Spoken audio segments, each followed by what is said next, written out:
এই নিয়ে চতুর্থবারের মতো বিয়ে ভেঙে গেল শিখার। বিয়ে ভাঙার মূল কারণ ওর ঝলসে যাওয়া চেহারা। সেই কারণেই কোনো পাত্রপক্ষ শিখাকে তাদের ঘরের বউ করতে চায় না।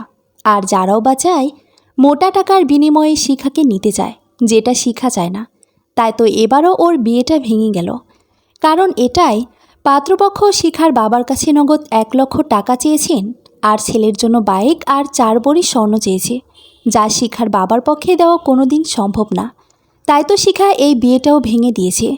শিখার বাবা অনেক মিনতি করেছিল পাত্রপক্ষের কাছে, সেসব না পারলেও কিছুটা তারা দেবেন, কিন্তু পাত্রপক্ষ তাতে রাজি ছিল না। আর শিখার অপমান শুনে তারা বিয়ে ভেঙে চলে গেল। শিখারিতে কিছুই আসে যায় না। এসব দেখতে দেখতে, সহ্য করতে করতে শিখা এখন পাথর হয়ে গেছে। শিখার বাবা সোফায় মাথা নিচু করে বসেছিল, পাশে শিখার মা দাঁড়ানো। শিখা তাদের থেকে দূরে একটা দেয়ালের সাথে দাঁড়ানো। শিখা বাবার বসা থেকে উঠে দাঁড়িয়ে শিখার সামনে এসে বলল, আর কত, কি কত, আর কত বিয়ে ভাঙবি তুই? যেই পাত্র আসে তাদেরই তুই অপমান করিস। এই পাত্রটা প্রায় রাজি ছিল, হাতে পায়ে ধরলে ঠিকই রাজি হতো, কিন্তু তুই কেন ওদের অপমান করলি? এভাবে করলে তোকে বিয়ে কিভাবে দেব আমি? সারা জীবন কি কুমারী থাকবি নাকি? বিয়ের বয়স পার হয়ে যাচ্ছে, কিন্তু বিয়ে হচ্ছে না। তোর এই ঝলসে যাওয়া চেহারার জন্য কেউ রাজি হয় না। যারাও রাজি হয়, তুই তাদের অপমান করিস। কেন? একটু কি আমাকে শান্তি দিতে চাস না? তুই চাস না আমরা একটু শান্তিতে থাকি? তোর একটা ছোট বোনও আছে, তাকেও বিয়ে দিতে হবে। তুই কি সেটা চাস না? পাড়ার লোকেদের কথা শুনতে শুনতে কান ধরে গেছে আমাদের। শিখা ওর বাবার থেকে এসব কথা শুনে একটুও কষ্ট পেল না। এগুলো ওর কাছে নতুন নয়। ওর বাবা ওকে আগেও এভাবে কথা শুনিয়েছে। শিখা বাবার দিকে তাকিয়ে বলে, বাবা, আমি কোনো পণ্য না যে তুমি আমাকে টাকার বিনিময়ে বিক্রি করে দেবে। বাবা, এখন পর্যন্ত যারাই আমাকে বিয়ে করতে রাজি হয়েছে, তাদের মধ্যে কেউ ডিভোর্সি, কেউ 40 বছরের বুড়ো, কেউ বা আগে থেকেই বিবাহিত, তাও আমাকে দ্বিতীয় বউ করতে চাইছে। এখন তুমি বলো বাবা, তাদের দাবি এমন হয় কিভাবে? আর বাবা, তুমি বা কিভাবে তাদের এত দাবি পূরণ করবে? বাবা, আমার চেহারাটা ঝলসানো বলে আমাকে নিয়ে তোমাদের সমস্যা। পাড়া প্রতিবেশীদের আমার এই ঝলসানো চেহারা নিয়ে সমস্যা। এমনকি এই চেহারার জন্যই আমার বিয়ে হচ্ছে না। বিশ্বাস করো বাবা, আমার এই চেহারাটা নিয়ে না শুধু তুমি একা না, আমারও বিরক্ত লাগে, অনেক বিরক্ত। তোমরা যেমন মানুষের কথা শুনতে শুনতে বিরক্ত, তেমনি আমিও না তিক্ত একদম মানুষের কথা শুনতে শুনতে। মাঝে মাঝে ইচ্ছে করে দূরে কোথাও চলে যায়, কিন্তু তোমাদের মায়ায় ভালোবাসায় যেতে পারি না। আমার চেহারা ঝলসানো, এটা কি আমার দোষ? নাকি এই সমাজে ভালো মানুষের মুখোশ পরে থাকা কিছু জানোয়ারের করা কাজ এগুলা? আমার ইচ্ছে করে মাঝে মাঝে সুসাইড করি, কিন্তু সুসাইড করলে তো আমি আমার পরকালের শান্তি হারাবো। তাই এই পাপ কাজটা করতে পারি না। তা না হলে সত্যি আমি মরে তোমাদের শান্তি দিয়ে দিতাম। বাবা, আল্লাহর কাছে মোনাজাত শেষে 2 হাত তুলে বলো যে, আল্লাহ, আমার মেয়েকে নিয়ে যান আর আমাদের একটু শান্তি দিন। শিখার কথাগুলো বলতে বলতে চোখে পানি চলে এসেছে। শিখা কোনোরকম নিজেকে সামলে নিজের রুমে চলে যায়। শিখার বাবা মেয়ের কথা শুনে চুপ হয়ে যায়। তার মেয়ে যে কত কষ্টে আছে তা সে চিন্তাও করেনি। সে শুধু তাদের অপমান আর অসম্মানের কথা ভেবেছি এতদিন। শিখার মা আঁচলে মুখ গুজে কাঁদছেন। আর কেউ না জানুক, একজন মা বুঝে তার সন্তানের কষ্ট। শিখা নিজের রুমে এসে আয়নার সামনে এসে দাঁড়ালো। শিখার চেহারার ডান সাইডের চোখের নিচ থেকে গলা পর্যন্ত ঝলসানো। ভাগ্যক্রমে চোখে অ্যাসিড লাগেনি, না হলে চোখটাও শেষ হয়ে যেত। অ্যাসিডে শুধু চেহারার ডান সাইডের ক্ষতি হয়েছে, আর কোথাও হয়নি। শিখা আয়নার সামনে দাঁড়িয়ে সেই ভয়ঙ্কর দিনটার কথা ভাবছে। সেই দিনের কথা ভাবলেও গায়ে কাঁটা দিয়ে ওঠে ওর। চোখের কোণে পানি বেয়ে পড়ছে ওর। কেন ওর সাথে এমন হলো? কি পাপ করেছিল ও, যার শাস্তি আল্লাহকে এভাবে দিল? শিখার এসব ভাবনার মাঝে ওর ফোনে কল আসলো। শিখা ফোন হাতে নিয়ে দেখে হাসপাতাল থেকে কল আসছে। শিখা কল রিসিভ করতেই ওপাশ থেকে একজন বলে ওঠে, হ্যালো ম্যাম। বলো। ম্যাম, একটা খুব এমার্জেন্সি পেশেন্ট এসেছে। ম্যাম, পেশেন্টের চেহারা ঝলসে গিয়েছে, প্লিজ একটু তাড়াতাড়ি আসুন। আচ্ছা, আসছি। শিখা ফোন রেখে তাড়াতাড়ি রেডি হতে যায়। ফাইজা রহমান শিখা, পেশায় একজন প্লাস্টিক সার্জন ডাক্তার। শিখার বয়স 25। শিখা তার বাবা মায়ের বড় মেয়ে। শিখা অনার্সে থাকতে তার জীবনে ঘটে যায় এক ভয়ঙ্কর ঘটনা। সেই ঘটনার কারণেই শিখার চেহারার ঝলসানো। খুব সুন্দর ও সচ্ছল হাসি খুশি শিখার জীবন একদম থমকে যায়। শিখার বাবা একজন সামান্য চাকরিজীবী, শিখারা মধ্যবিত্ত পরিবারের। শিখার ছোট বোন মেঘা এবার অনার্সে উঠেছে। দুই বোন পড়ালেখায় দারুণ মেধাবী। অনেক চেষ্টা কষ্টের পর শিখা একজন সার্জন হয়েছে। তবে শিখার সার্জন হবার পিছনে একটা কারণ আছে, যা শিখাবাদে কেউ জানে না। আর 10টা মেয়ের মতোই শিখা ছিল, কিন্তু এক কালো ঝড় এসে সব উল্টে দেয় শিখার জীবনে। শিখা রেডি হয়ে বাবা মাকে না বলে বেরিয়ে যায় বাসা থেকে হাসপাতালের জন্য। শিখা একটা সাদা হিজাব বেঁধে নেয় আর মুখে মাস্ক পরে নেয়, আর তার উপর অ্যাপ্রন দেয়। হাসপাতালে এসে শিখা চলে যায় এমার্জেন্সি ইউনিটে। সেখানে আছে যে মেয়েটার চেহারা ঝলসানো। সে শিখার মেয়েটাকে দেখে হাত পা কাঁপা শুরু করলো। মেয়েটার প্রত্যেকটা চিৎকার শিখাকে ওর কথা মনে করিয়ে দিচ্ছে। বালতির পর বালতি পানি ঢালা হচ্ছে মেয়েটার চেহারায়। মেয়েটা যন্ত্রণায় কাতরাচ্ছে। শিখা নিজেকে যতটা পারছে ঠিক রাখার চেষ্টা করছে। কেন জানি এমন পেশেন্ট ওর কাছে আসলে ও নিজেকে ধরে রাখতে পারে না। অপারেশন থিয়েটারে নেওয়া হয়েছে পেশেন্টকে। পেশেন্টের মা বাবা শিখার কাছে অনেক আকুতি মিনতি করেছে মেয়েকে বাঁচানোর জন্য। শিখা তাদের ভরসা দিয়ে অপারেশন থিয়েটারে ঢুকলো। প্রায় 4 ঘন্টা পর অপারেশন শেষ করে বেরিয়ে আসলো শিখা। মেয়েটার চেহারা পুরোটা প্রায় ঝলসে গেছে, চোখ একটা ঝলসে গেছে। শিখা খুব সাবধানে সার্জারি করেছে। এখন বাকিটা ব্যান্ডেজ খোলার পর বোঝা যাবে। শিখা অপারেশন শেষ করে নিজের কেবিনে আসলো। এসে পানির গ্লাস থেকে পানি খেলো। কেন জানি ভয়ে গলা শুকিয়ে গেছিল ওর। নিজেকে শান্ত করে চেয়ারে বসলো শিখা। এর মাঝে ওর রুমে ওর সিনিয়র ডাক্তার ফারহান আসলো। শিখা তাকে দেখে উঠে দাঁড়ালো। ওয়েল শিখা, আজকে আমাদের হাসপাতালে বিদেশ থেকে একজন সার্জন আসছেন। এখন থেকে উনি এখানে পেশেন্ট দেখবেন আমাদের হাসপাতালে। সম্পর্কে সে আমার মামাতো ভাই। কিছু সময়ের মাঝে সে আসবে এখানে। সো তাকে রিসিভ করতে বাহিরে এসো। জি আচ্ছা স্যার। ফারহান চলে আসলো। শিখা নিজেকে সামলে বাহিরে আসলো নিউ ডাক্তারকে ওয়েলকাম জানাতে। শিখা সহ সবাই অপেক্ষা করছে নতুন ডাক্তারের। শিখার ভালো লাগছে না এসে এভাবে দাঁড়িয়ে থাকতে, কিন্তু কি আর করার, ফারহানের কথায় দাঁড়িয়ে থাকতে হবে। বেশ কিছু সময় পর একটা গাড়ি এসে থামলো হাসপাতালের গেটের সামনে। সবাই উৎসুকভাবে তাকিয়ে আছে গাড়ি থেকে কে নামে দেখার জন্য। গাড়ি থামার পর গাড়ি থেকে নেমে আসলো একটা ছেলে। সাদা অ্যাপ্রন গায়ে, তার ভেতর ব্লু কালারের শার্ট, ব্ল্যাক প্যান্ট, গলায় স্টেথোস্কোপ, চোখে সানগ্লাস। শিখাবাদে বাকি মেয়েরা হাঁ করে তাকিয়ে দেখছে। শিখার ওদিকে কোনো চোখ নেই। সে চুপচাপ দাঁড়িয়ে আছে। ফারহান এগিয়ে গিয়ে জড়িয়ে ধরল ছেলেটাকে। দুজনে কৌশলাদি বিনিময় করে নিল। তারপর ফারহান ছেলেটাকে এনে সবার সাথে পরিচয় করালো। Look everyone, he is our new doctor, doctor অগ্নি খান আয়াত। He is my brother. So guys, আপনারা এখন থেকে ওর আন্ডারে কাজ করবেন। যেভাবে আমাকে সম্মান দিয়েছেন সেভাবেই ওকে দেবেন। সবাই অগ্নিকে ওয়েলকাম জানালো। অগ্নিও সবার সাথে ভাব বিনিময় করল। শিখাও অগ্নিকে ওয়েলকাম জানালো। অগ্নিও বাকিদের সাথে যেভাবে কথা বলল শিখাকেও সেভাবে ট্রিট করলো। অগ্নিকে ওয়েলকাম করে নিয়ে আসা হলো ওর কেবিনে। শিখা চলে আসলো নিজের কেবিনে। ফারহান অগ্নির কেবিনে এসে অগ্নিকে বলল, তো কেমন লাগছে হাসপাতাল? ভালো পরিবেশটা, আর সবাইকেও মোটামুটি ভালোই লাগছে। বাকিটা তাদের কাজ দেখে বোঝা যাবে। আচ্ছা, ভালো কথা। তুই কি এসে আঙ্কেলের সাথে দেখা করেছিস, নাকি আগের মতোই ডিরেক্ট এখানে চলে এসেছিস? না, যাইনি, ইচ্ছে নেই ওখানে যাওয়ার। দেখ ভাই, আগের কথা আর কত মনে রাখবি? যেটা হবার হয়েছে, তাই বলে নিজেদের সম্পর্ক এভাবে নষ্ট করবি? বাদ দে। আচ্ছা, তোর যা ভালো মনে হয় তুই কর। ফারহান চলে আসলো অগ্নির রুম থেকে। বিকালের দিকে শিখার শিফট শেষ হয়ে গেল। 2টা অপারেশন ছিল, 2টাই করেছে। এবার বাসায় যাওয়ার জন্য বেরিয়েছি শিখা। আজকাল আর বাসায় যেতে ইচ্ছে করে না। বাসায় গেলে বাবা মায়ের শুকনো চিন্তিত মুখ দেখতে হয়। তাদের বা দোষ কি? ঘরে একটা বিয়ের বয়সী মেয়ে থাকলে সবারই চিন্তা হবে। তবে শিখার বা কী করার আছে? সে নিজেকে পণ্যের মতো বিক্রি করতে চায় না।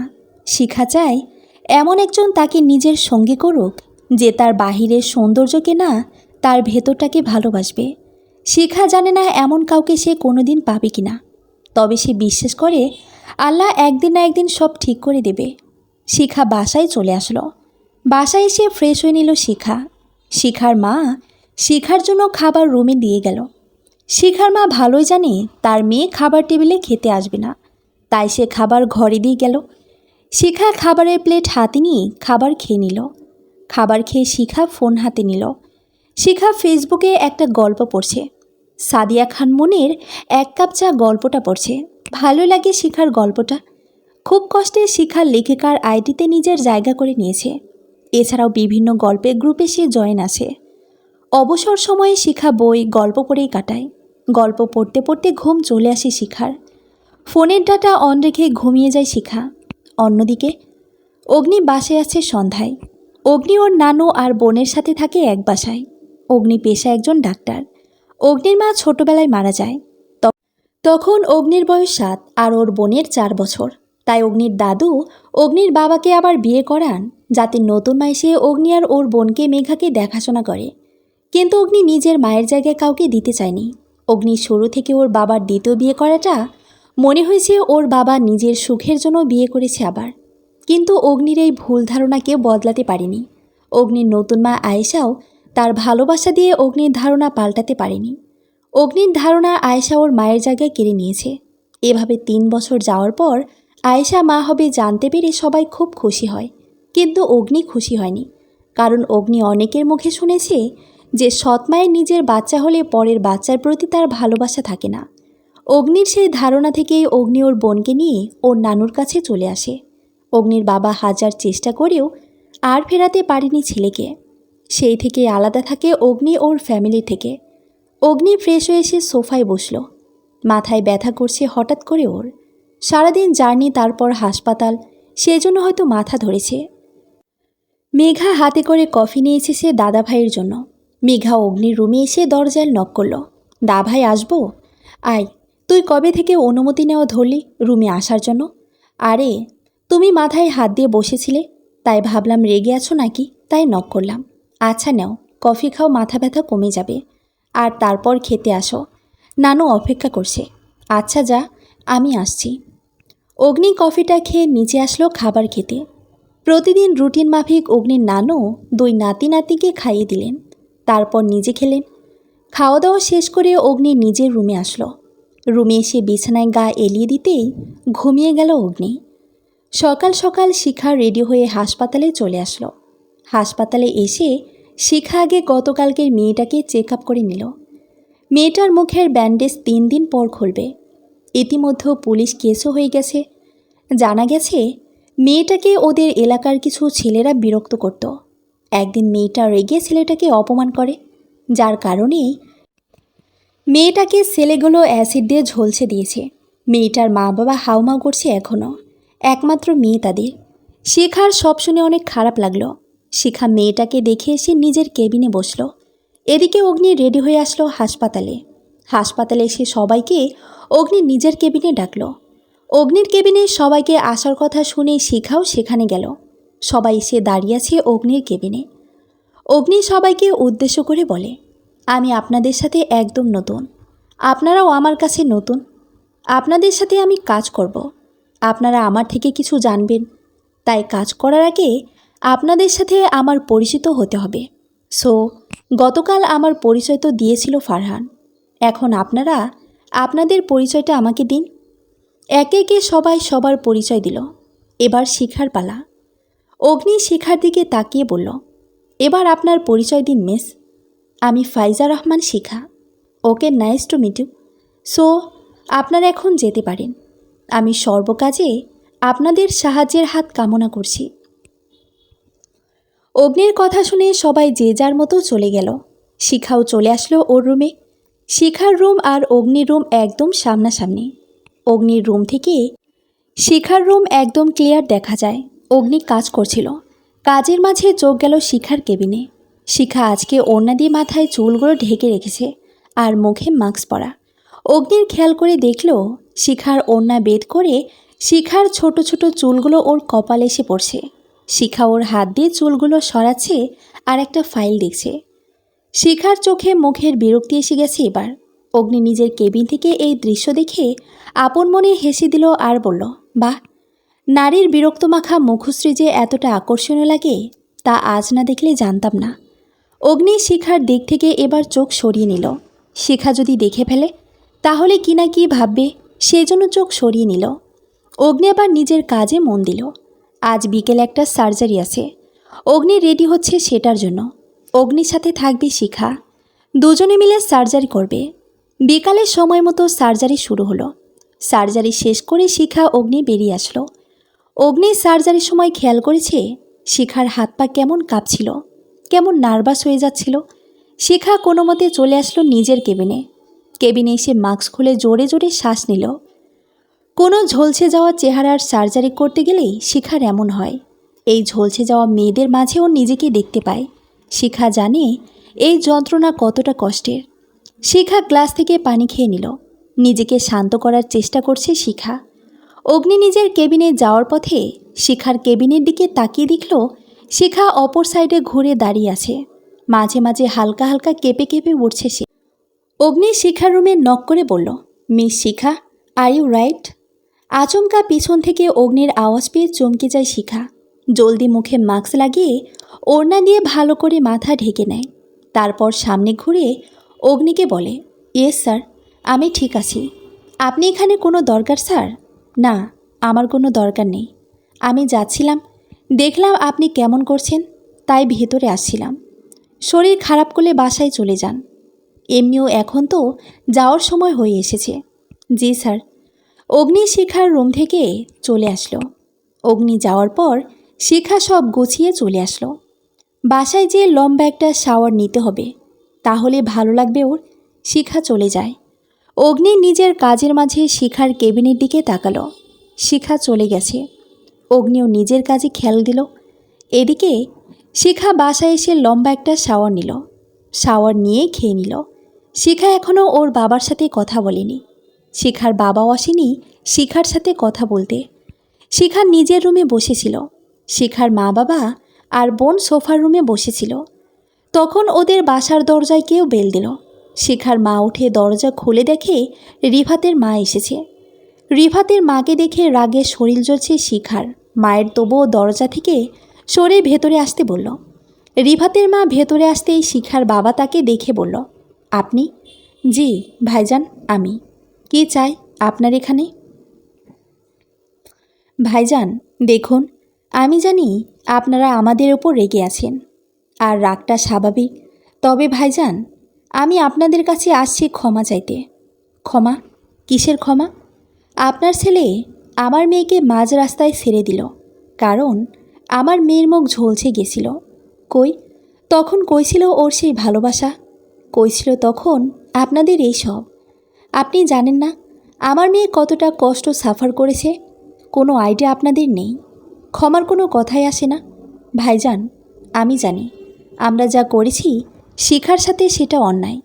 তবে ভাইজান বিশ্বাস করেন, আমার ছেলেটাও এখন ভালো নেই। আমি ওকে যেই মেয়ের সাথে বিয়ে দিয়েছিলাম, সে মেয়ে আমার ছেলেকে ধোঁকা দিয়ে পালিয়ে গেছে। আমার ছেলেটা বুঝতে পেরেছে কাউকে ঠকিয়ে কেউ ভালো থাকতে পারে না। ও আচ্ছা, সেই মেয়ে চলে যাওয়ায় আপনার এখন মনে হচ্ছে আমার মেয়ের সাথে আপনার ছেলে অন্যায় করেছে? বাহ, ভালোই খেল দেখাচ্ছেন আপনারা। শুনুন, ভালো আর ভদ্রভাবে বলছি, আমার মেয়ের ছত্রছায়ায় যেন আপনার ছেলেকে না দেখি, তাহলে ওর অবস্থা আমি কী করব আমি নিজেও জানি না। আমি দরকার পড়লে মেয়েকে আজীবন নিজের কাছে রেখে দেব, তাও আপনার ছেলের কাছে দেব না। আপনি এবার আসতে পারেন। একবার শিখার সাথে না, আমার মেয়ের সাথে আমি আপনাকে দেখা করতে দেব না। আপনি এক্ষুনি আমাদের বাসা থেকে বের হন, না হলে আমি আপনাকে ঘাড় ধরে বের করতে বাধ্য হব। রিফাতের মা চলে আসলো। আজ তাদের করা অপমানই তারা ফেরত পাচ্ছেন। এখানে কিছুই বলার নেই তাদের। শিখা এতটা সময় দরজার আড়ালে থেকে সবটা শুনেছে। রিফাতের স্ত্রী চলে যাওয়ায় আজ ওর শিখার কথা মনে পড়েছে। কতটা স্বার্থপর রিফাত। এই স্বার্থপরকে ভালোবেসেছিল শিখা, ভাবতেই পারছে না সে। রিফাত ছিল শিখার সেই যৌবন বয়সে প্রেম, যেই প্রেম হঠাৎ করে এসে হঠাৎ করেই চলে গেছিল। শিখা যেই কোচিংয়ে পড়তো সেই কোচিংয়ে রিফাতও পড়তো। রিফাত শিখার সিনিয়র ছিল। একই জায়গায় পড়ার কারণে আস্তে আস্তে তাদের দেখা হয়। এরপর একে অন্যের প্রতি ভালো লাগা তৈরি হয়। এরপর রিফাত শিখাকে নিজের মনের কথা বলে। শিখাও রাজি হয়ে যায়। এরপর শুরু হয় তাদের পথ চলা। 2 বছর ভালোই গেছিল, কিন্তু শিখার সেই অ্যাক্সিডেন্টের পর রিফাত আর তার ফ্যামিলি শিখাকে মেনে নিতে চায় না। শিখার রিফাতের হাত পা ধরে মিনতি করেছিল, কিন্তু রিফাত শিখাকে ফিরিয়ে দিয়েছিল আর বলেছিল, দেখো শিখা, আমি তোমাকে বিয়ে করে এই সমাজে চলতে পারবো না। তোমাকে দেখে সমাজের মানুষ আমাকে দেখে টিটকারি মারবে, আর তোমাকে নিয়ে আমি সারা জীবন কাটাতেও পারবো না। সবার একটা ইচ্ছা থাকে তার স্ত্রীকে নিয়ে, কিন্তু তোমার এখন যেই অবস্থা, তাতে আমি তোমাকে নিয়ে সেই ইচ্ছা পূরণ করতে পারবো না। আমি সরি শিখা, আমাকে ক্ষমা করে দাও। সেদিন রিফাতের কথা শুনে শিখা পাথর হয়ে গিয়েছিল। সেদিনের পর আর রিফাতের কাছে সে যায়নি। সত্যি, তারপর 7 মাসের মাথায় রিফাত বিয়ে করে নেয় এক সুন্দর মেয়েকে। শিখার সেদিন নিজেকে একটা তুচ্ছ জিনিস মনে হচ্ছিল। সেদিন শিখা নিজেকে নিজে প্রতিজ্ঞা করেছিল যে সে নিজেকে এভাবে গুটিয়ে নেবে না। সে নিজেকে প্রতিষ্ঠিত করবে, দেখিয়ে দেবে সে রিফাতকে তার চেহারা, তার পরিচয় নয়। হাসপাতালের ইমার্জেন্সি ওয়ার্ডে একটা পেশেন্ট এসেছে। পেশেন্ট একটা মেয়ে যাকে রাস্তার বখাটে ছেলেরা রেপ করে, তারপর ওর মুখে অ্যাসিড দিয়ে ঝলসে দেয়। মেয়েটার অবস্থা ভীষণ খারাপ। একে তো রেপ, তার উপর অ্যাসিড দিয়ে ঝলসানো। অগ্নি আর শিখার আন্ডারে এসেছে কেসটা। সবার মতে ওদের থেকে ভালো কেউ এটা হ্যান্ডেল করতে পারবে না। শিখার তো সবটা শুনেই অবস্থা খারাপ। চোখের সামনে বারবার নিজের সেই ভয়ঙ্কর দৃশ্য আসছে। শিখা নিজেকে তৈরি করতে পারছে না এই অপারেশনের জন্য। শিখা অগ্নির কেবিনে আসলো। স্যার, আসতে পারি? আসুন। শিখা ভেতরে প্রবেশ করে অগ্নিকে বলল, স্যার, আজকের এই অপারেশনে আপনার সাথে আমার বদলে অন্য কাউকে নিন প্লিজ। কেন? স্যার, আমার শরীর আজকে ভালো লাগছে না। আমি আজকের অপারেশনটা করতে পারবো না। প্লিজ স্যার, আমার বদলে অন্য কাউকে নিন। বেশি খারাপ লাগছে নাকি আপনার? তাহলে বাসায় চলে যান। আমি অন্য কাউকে নেব, আমার সাথে সমস্যা নেই। জি স্যার, ধন্যবাদ। শিখা তাড়াতাড়ি করে নিজের কেবিনে চলে আসলো। অগ্নি নিজের কেবিনে বসে ভাবছে, কে অদ্ভুত এই মেয়েটা। এখনও এখানে আসা পর্যন্ত কোনো দিন মেয়েটার মাস্ক মুখ খুলতে দেখিনি। আর কোনো বার্ন পেশেন্ট আসলেই ওকে এত নার্ভাস হতে দেখি। এর কারণ কি? শিখা নিজের কেবিনে এসে স্বস্তির নিঃশ্বাস নিল। যাক, অন্ততপক্ষে সে অগ্নিকে বুঝিয়ে অপারেশন করা থেকে আটকাতে পারল। শিখা জানে এই অপারেশনও করতে গেলে কিছুতেই ওর হাত চলবে না। অগ্নি অপারেশন করে নিজের কেবিনে আসলো। পুলিশ এসেছে। পুলিশ কেস এটা সেই জন্য। পুলিশ মেয়েটার পরিবারের সাথে কথা বলে অগ্নির কাছে আসে মেয়েটার কন্ডিশন জানতে। অগ্নি সব বলে দিল মেয়েটার যা অবস্থা সেটা। পুলিশ চলে যাওয়ার পর অগ্নি শিখার কেবিনের দিকে তাকিয়ে দেখল শিখা নেই। অগ্নি সেদিকে পাত্তা না দিয়ে নিজের কাজে মন দিল। সন্ধ্যায় অগ্নি হাসপাতাল থেকে বাসায় আসলো। বাসায় এসে ফ্রেশ হয়ে ওর নানুর রুমে গেল। নানুর রুমে এসে সোজা নানুর কোলে মাথা রেখে শুয়ে পড়ল। কিরে দাদু ভাই, কিছু বলবি? না সুইটহার্ট, আমার মাথায় হাত বুলিয়ে দাও তো। আচ্ছা। নানু অগ্নির মাথায় হাত বুলিয়ে দিচ্ছে, আর অগ্নি শিখার কথা ভাবছে। এই 1 মাসে সে অনেকটা অবজার্ভ করছে শিখাকে। মেয়েটা কেমন চুপচাপ, কারো সাথে তেমন একটা কথা বলে না, একদম চুপচাপ নিজের মতো থাকে, আর সারাদিন মাস্ক পরে থাকে। এটার কাহিনী বুঝতে পারে না অগ্নি। কেউ কিভাবে একবারের জন্য মাস্ক না খুলে থাকতে পারে? দাদু ভাই, তুই কি কিছু ভাবছিস? নানু। কি? ওই হাসপাতালের কথা ভাবছিলাম। তা কেমন লাগছে ওখানে? ভালোই লাগছে। আচ্ছা, চল খেয়ে নে। মেঘা অপেক্ষা করছে রান্না করে তোর জন্য। আচ্ছা। অগ্নি ওর নানুকে নিয়ে নিচে আসলো। তারপর 3 জনে খাবার খেয়ে নিল। রাতে শিখা খাটে বসে আছে। রাতে হুমায়ুন আহমেদের লেখা হিমু বইটা, সাথে 1 কাপ কফি। শিখা বই পড়ছে আর একটু পরপর কফিতে চুমুক দিচ্ছে। শিখা বই পড়ছে, এর মাঝে ওর ফোনটা বেজে উঠল। শিখা বইটা রেখে ফোন হাতে নিল। অচেনা নাম্বার থেকে ফোন এসেছে। শিখা ফোনটা রিসিভ করলে সালাম দিল। আসসালামু আলাইকুম। ওয়ালাইকুম আসসালাম। কেমন আছো শিখা পড়ি? রিফাত। শিখা পড়ি, আমাকে চিনতে পেরেছ? কেন ফোন দিয়েছ? কি চাই তোমার? শিখা পড়ি, আমি তোমার সাথে একটু কথা বলতে চাই, আর কিছু না। প্লিজ ফোনটা কেটো না। আমার তোমার সাথে কোনো কথা নেই, আর না আমার সাথে তোমার কোনো কথা থাকতে পারে। সো প্লিজ আমাকে বিরক্ত করবে না দয়া করে। শিখা ফোনটা কেটে দিল। শিখা বুঝতে পারছে না কী চায় রিফাত তার কাছে আবার। সব তো শেষ করে ও নিজেই চলে গিয়েছিল, তবে এখন আবার কেন ফিরে আসছে ও? না, আর কোনো সুযোগ দেবে না ও নিজের জীবন নিয়ে খেলতে। ভালোবাসার মানুষকে অসহায় দেখে ফেলে চলে গেল, আর আজ বউ চলে গেছে বলে ফিরে আসছে। শিখা ফোন অফ করে গিয়ে চুপ করে শুয়ে পড়ল। অন্যদিকে অগ্নি নিজের রুমে গিটার নিয়ে বসে আছে। গিটারে টুংটাং সুর উঠাচ্ছে। অগ্নির মনের কোণে কোথাও শিখা উকিঝুঁকি দিচ্ছে। অগ্নি ভালোই বুঝতে পারছে সেটা। অদ্ভুত মায়াজালে পড়ে গেছি, তাকে ভালো করে দেখিওনি, তবুও কেন জানি না যে মন মস্তিষ্কে বসে আছে। অগ্নি গিটার নিয়ে উঠে রুমে আসলো। গিটার রেখে বিছানায় গিয়ে শুয়ে পড়ল। আজকাল ঘুম আসে না অগ্নির, কেমন জানি মনের মাঝে একটা আকুলি বাকুলি করে ওঠে। পরের দিন অগ্নি মেধার নাস্তা করেছে, তখন ওদের নানু এসে টেবিলে বসিয়ে অগ্নিকে বলল, অগ্নি দাদু ভাই, তোকে একটা কথা বলার ছিল। কি নানু? অগ্নি, তোর বাবা অনেক অসুস্থ, তোকে আর মেধাকে দেখতে চাইছে অনেক। আয়েশা ফোন দিয়েছিল আমাকে কাল রাতে। দাদু ভাই আর রাগ করে থাকিস না, একবার গিয়ে বাবাকে দেখে আয়। বাবার কি হয়েছে নানু? হার্টের সমস্যা নাকি বেড়েছে, তারপর প্রেশারটাও নাকি হাই হয়ে গেছে। দাদু ভাই, তুই আর রাগ করে থাকিস না, মেধাকে নিয়ে যা শোনা। আচ্ছা যাব। মেধা বিকালে রেডি থাকিস, হাসপাতাল থেকে এসে যাব। আচ্ছা ভাইয়া। অগ্নি চলে গেল হাসপাতালে। বিকালে অগ্নি হাসপাতাল থেকে বাসায় আসলো। বাসায় এসে মেধাকে নিয়ে বেরিয়ে গেল ওর বাবার কাছে যাওয়ার জন্য। আজ কতগুলো বছর পর ওর বাবার সাথে দেখা করতে যাবেও। এতগুলো বছরে একবারও যায়নি বাবার কাছে। আজ সেই লোকটা অসুস্থ, নিজেকে আর ধরে রাখা যায় না। যাই হোক, হাজার হোক বাবা তো। অগ্নি মেধাকে নিয়ে চলে আসলো ওর বাবার বাসায়। বাসায় আসা মাত্র বাড়ির কাজের লোক চিৎকার দিয়ে বাড়ি মাথায় উঠিয়ে ফেলেছে। এতদিন পর বাড়ির ছেলে বাড়ি এসেছে বলে কথা। আয়শা জলদি করে আসলো অগ্নি মেধার কাছে। অগ্নি আয়শাকে দেখে সালাম দিল, সাথে মেধাও। আয়শা মেধাকে জড়িয়ে ধরল। অগ্নিকে ধরতে চেয়েছিল, কিন্তু অগ্নি সরে গেছে। আয়শা আদর করে তাদের ঘরে আনলো। মিস্টার খান কোথায়? উনি ওনার ঘরেই আছে। আসো আমার সাথে তোমরা।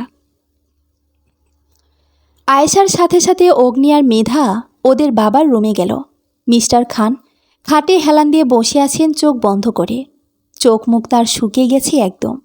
আয়েশা মিস্টার খানের কাছে এসে বললেন, শুনছেন? দেখুন অগ্নি এসেছে। আয়েশার আওয়াজ শুনে চোখ খুলল মিস্টার খান। সত্যি তার ছেলে এসেছে ভাবতে পারছে না সে। ছেলেকে একবার দেখার জন্য কি চাতক পাখির মতো চেয়েছিল সে। অগ্নি, কেমন আছেন আপনি এখন? কিছু সময় আগেও ভালো ছিলাম না, তবে তোদের দেখে এখন অনেক ভালো লাগছে। মেধামা, আমার কেমন আছিস তুই? ভালো আছি বাবা। তোমার শরীর ভালো এখন? তোরা আমার কাছে এসে বস, দূরে কেন? অগ্নি ইশারা করে মেধাকে কাছে যেতে বলে। মেধা কাছে গিয়ে বাবার পাশে বসে। মিস্টার খান তাদের আদর করে আগলে নেয় মেধাকে। অগ্নি দূর থেকে দাঁড়িয়ে দেখছে বাবা মেয়ের ভালোবাসা। কেন এই বাধার কারণে চাইলেও কাছে যেতে পারছে না বাবার। অগ্নির খুব মন চায় বাবার আদর, মায়ের আদর পেতে, কিন্তু ভাগ্যে তা হয়নি অগ্নির। মায়াজল ছিন্ন করে অগ্নি নিজেই চলে গেছে। বিকট চিৎকারে হাসপাতালের সব এরিয়া ভারী হয়ে উঠছে। একটা মেয়ের চিৎকার শোনা যাচ্ছে বার্ন ইউনিট থেকে। মেয়েটার চিৎকার এতটা ভারী যে আশেপাশের লোকজনের চোখ চিকচিক করছে। ঝলসে যাওয়া চেহারায় আর্তনাদটা। হুট করে ঘুম থেকে লাফিয়ে উঠল শিখা। শরীরের ঘাম ঝরছে। ভয়ে সারা চেহারা চুপসে গেছে শিখার। গলাটা শুকিয়ে গেছে একদম। শিখা পাশের টেবিল থেকে পানির গ্লাস নিয়ে পানি খেয়ে নিল। বুকটা ধুপধুপ করছে এখনও। রোজের স্বপ্ন তাড়া করে শিখাকে, একটুও শান্তি দেয় না শিখাকে। অতীত যেন ওর পিছু ছাড়তেই চায় না। শিখা উঠে বারান্দায় আসলো। শীতে ঠান্ডা বাতাস গায়ে লাগতে শিউরে উঠে শিখা। গায়ের চাদর জড়িয়ে নেয় শিখা। বারান্দায় এসে দাঁড়ায়। আকাশের চাঁদটা আজকে অনেকটা বড় লাগছে শিখার। শিখা আকাশ পানে চেয়ে আছে। কেন আমার সাথে এমন হলো? আমি তো কোনো অন্যায় করিনি। শুধু অন্যায়ের প্রতিবাদ করার কারণে আমার আজ এই পরিণতি। আমি যে ক্লান্ত এই সমাজের সাথে যুদ্ধ করতে করতে। শিখা কথাগুলো নিজ মনে আওড়াতে আওড়াতে রুমে আসলো। রুমে এসে খাটে এসে শুয়ে পড়ল। কাল আবার ডিউটি আছে হাসপাতালে, রাত জাগা যাবে না। শিখা আস্তে আস্তে ঘুমিয়ে পড়ল। পরের দিন অগ্নি চেম্বারে এসে বসে আছে। একটু পরপর শিখার কেবিনে তাকাচ্ছে অগ্নি। শিখার আসতে এত সময় লাগে না সাধারণত, কিন্তু আজকে একটু বেশি সময় লাগছে আসতে। অগ্নি আবার শিখার কেবিনে তাকিয়ে দেখল শিখা মাত্র কেবিনে ঢুকছে। শিখা কেবিনে ঢুকে মাস্ক খুলে মুখ অন্যদিকে ঘুরিয়ে পানি খেল। অগ্নি ওর কেবিনে বসে জিনিসটা খেয়াল করল। অগ্নির শিখার এই মুখ না দেখার রহস্যটা কিছুতেই বুঝতে পারছে না। শিখা পানি খেয়ে মাস্ক লাগিয়ে চেয়ারে বসল। অগ্নি শিখাকে নিজের কেবিনে ডাকলো ফোন দিয়ে। শিখা অগ্নির ফোন পেয়ে ওর কেবিনে আসলো। স্যার আসবো? আসুন। জি স্যার, বলুন কেন ডেকেছেন? আপনার শরীর কি এখন আজকে ঠিক আছে? জি, আমি একদম ঠিক আছি স্যার। গুড। আচ্ছা শুনুন, একটা অ্যাসিড ঝলসানো পেশেন্ট আসতেছে, পথে আছে তারা। এই মেয়েটার সেম কেস, গুন্ডারা রেপ করে অ্যাসিড মেরেছে। আপনি আর আমি কেসটা হ্যান্ডেল করব। মানে আজকে? জি আজকেই। শিখার অগ্নির কথা শুনে অস্থির লাগছে, সে তো আজ আর বাহানা দিতে পারবে না। শিখা আচ্ছা বলে রুম থেকে বেরিয়ে আসলো। আজ আমি জেনেই ছাড়ব তুমি কেন এমন নার্ভাস হয়ে যাও এসব পেশেন্ট আসলে। 2 ঘন্টার মাঝেই পেশেন্ট আসলো। মেয়েটার অবস্থা ভীষণ খারাপ, গ্যাং রেপ হয়েছে মেয়েটার। অগ্নি শিখাকে রেডি হতে বলল। শিখা অনেক নার্ভাস লাগছে। এই কেসগুলা ও নিতেই পারে না। একজন ডাক্তার হবার পরেও ও এগুলো নিতে পারে না। নার্ভাস হয়ে অপারেশনের জন্য রেডি হয়ে ওটিতে গেল অগ্নি আর শিখা। মেয়েটার মুখে কয়েক বালতি পানি দেওয়া হয়েছে জ্বালা কমানোর জন্য। মেয়েটা চিৎকার করে যাচ্ছে। অ্যাসিডের ভয়ঙ্কর যন্ত্রণা যে ভোগ করে সেই জানে এটার কষ্ট। শিখার হাত পা কাঁপছে। মেয়েটার চিৎকার শুনে শিখার চোখে পানি আসে। শিখা অগ্নির হাত খামচে ধরল। এই মুহূর্তে শিখার নিজের মাঝে নেই, সে শুধু ওর সামনে থাকা মেয়েটার আর্তনাদ শুনছে। অগ্নি খেয়াল করলো শিখার হাত পা কাঁপছে আর শিখা ভয় পাচ্ছে। অগ্নি আর নার্স অপারেশনের জন্য এগেলেও শিখা এগোয়নি।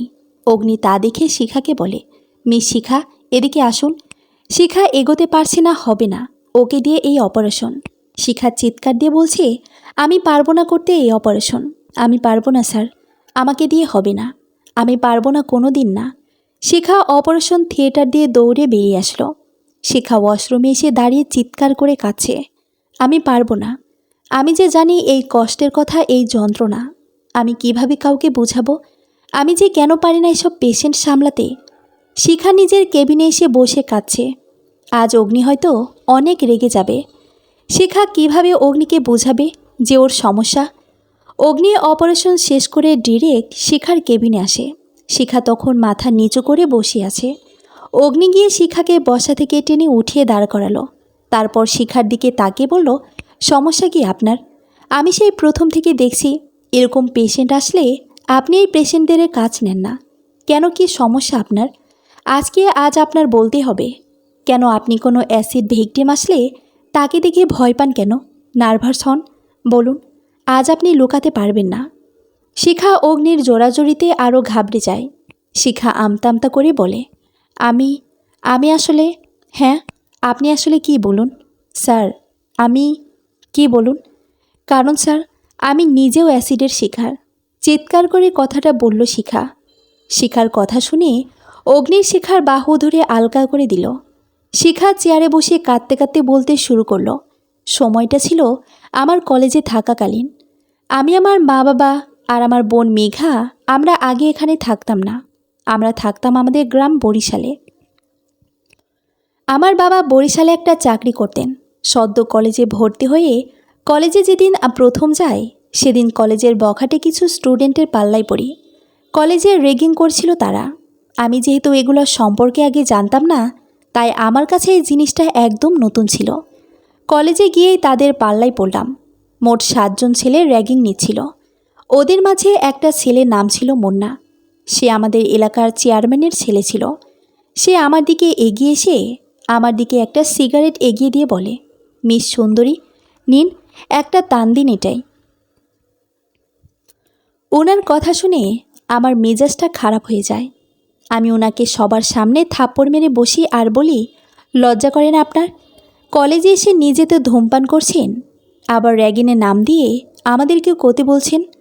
কলেজের সিনিয়র হয়ে যদি কলেজের বাতাস নোংরা করছেন, ছি। ওনাকে কথাগুলো বলেই আমি দৌড়ে ক্লাসে আসি। সেদিন আমি বুঝতে পারিনি আমি কত বড় ভুল করেছিলাম। আমার এই একটা থাপ্পড় আমার জন্য কাল হয়ে গিয়েছিল। সেদিনের পর প্রায় মুন্নার সাথে আমার দেখা হতো, যে আমাকে দেখলেই আমাকে টিচ করত।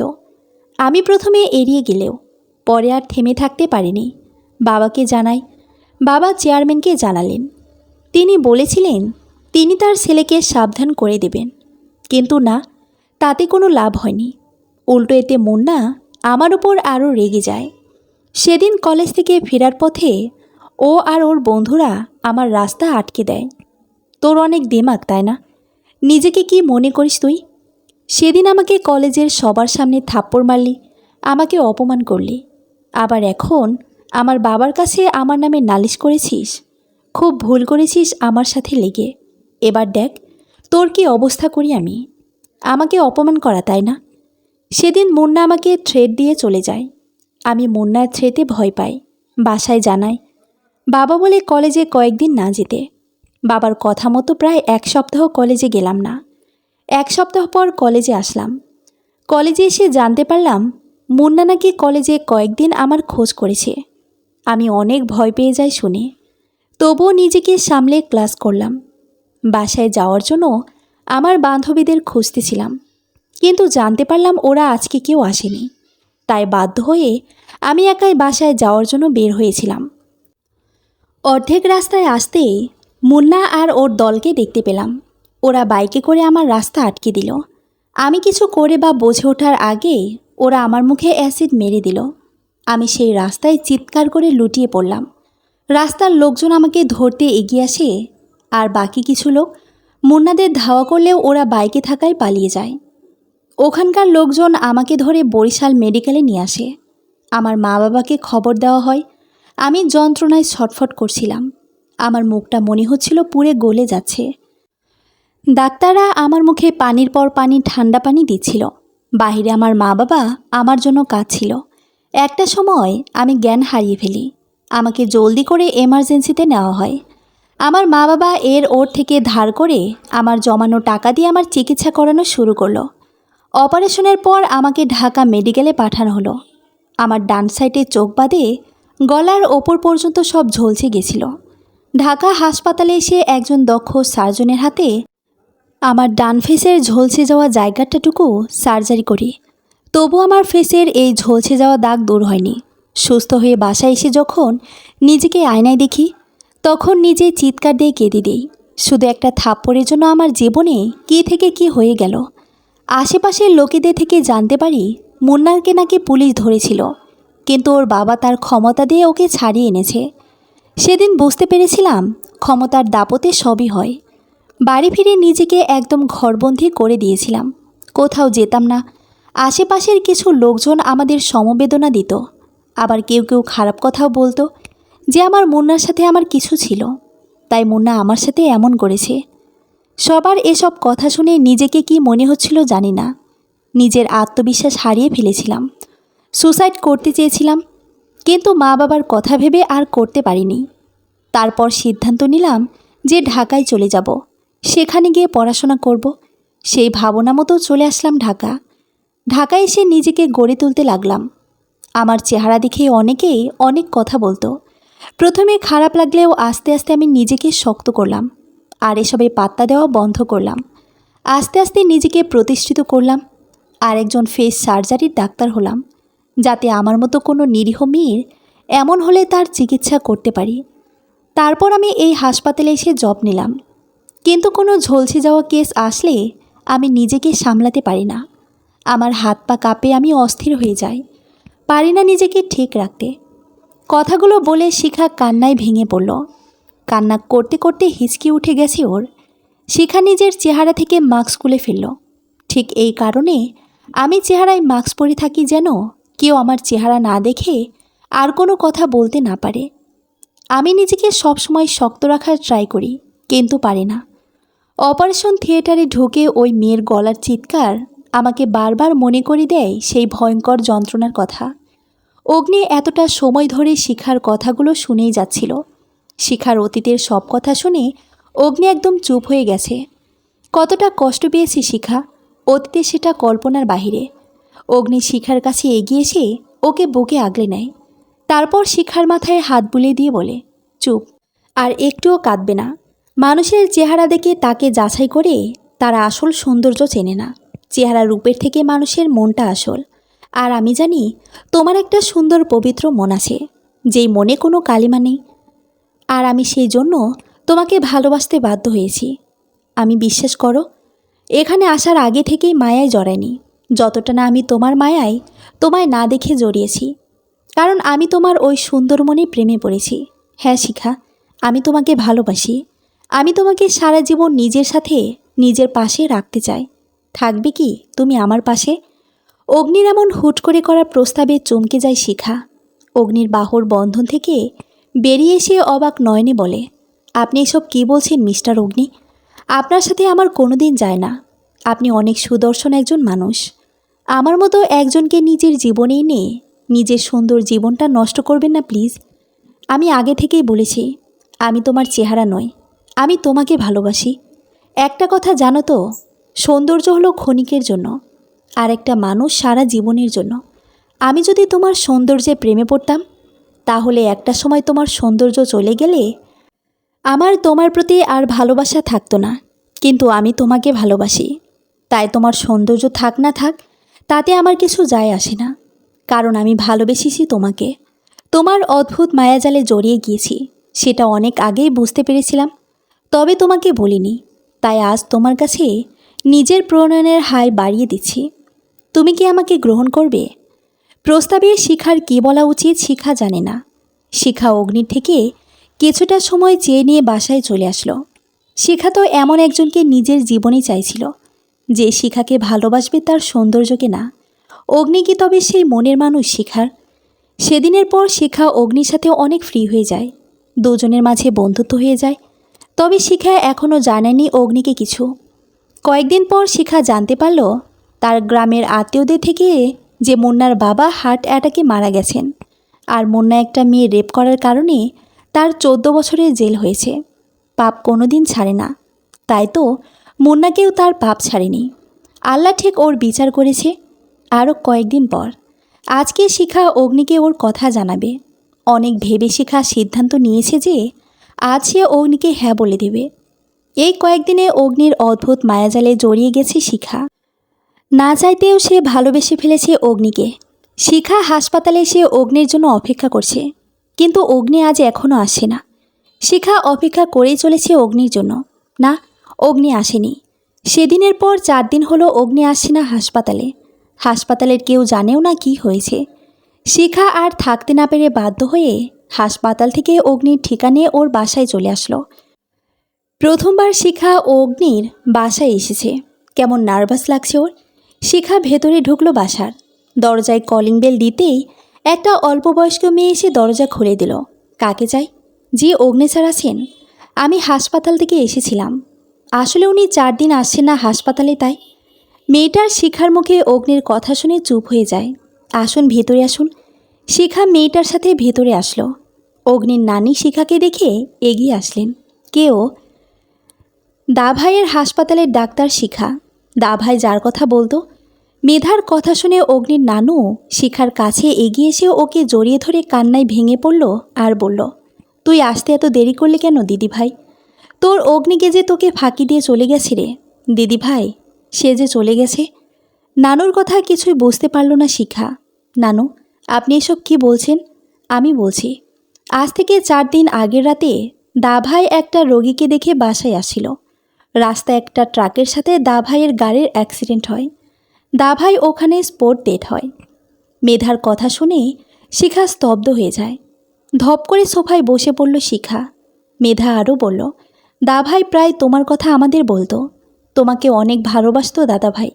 খুব তাড়াতাড়ি চাইছিল তোমার বাসায় বিয়ের কথা বলতে, কিন্তু তার আগেই। বলেই মেধা কান্নায় ভেঙে পড়ল, সাথে নানুও। শিখা চুপ করে রইল সব শুনে। শিখা যেন শরীরে শক্তি পাচ্ছে না ওঠার। খুব কষ্টে আস্তে করে উঠল শিখা। এক পা করে বেরিয়ে আসলো শিখা অগ্নিদের বাড়ি থেকে যাওয়ার আগে অগ্নির কবরটা দেখতে গেল শিখা, যেটা অগ্নিদের বাসার পাশেই ওর মায়ের কবরের সাথে দেওয়া হয়েছে। অগ্নির মৃত্যুর কথা শুনে অগ্নির বাবা স্ট্রোক করেছেন। বর্তমানে তিনি বিছানা শয্যা। শিখা অগ্নির কবরের সামনে এসে দাঁড়িয়ে বলতে লাগলো, বেশ ভালোই করলেন তাই না? আমাকে ভালোবাসার লোভ দিয়ে নিজেই চলে গেলেন তাই না? বাহ, এ আপনার ভালোবাসা তাই না? আমাকে এই ভালোবাসলেন আপনি, একদম একা করে দিয়ে চলে গেলেন। কেন মিস্টার অগ্নি, কেন নিজের মায়ায় ফেলে আমাকে একা করে চলে গেলেন? একবারও ভাবলেন না আমি কিভাবে থাকব? অভিমান করেছিলেন আমার ওপর, আমি আপনার প্রস্তাবে উত্তর দেইনি। আমি তো একটু সময় চেয়েছিলাম, এটা তো চাইনি আপনি আমাকে ছেড়ে চলে যান। তবে কেন চলে গেলেন? কেন নিজের অদ্ভুত মায়াজালে আমাকে জড়ালেন? আমি তো একাই ভালো ছিলাম, আজ যে আমি নিজের ভেতর নিজেই মরে যাচ্ছি।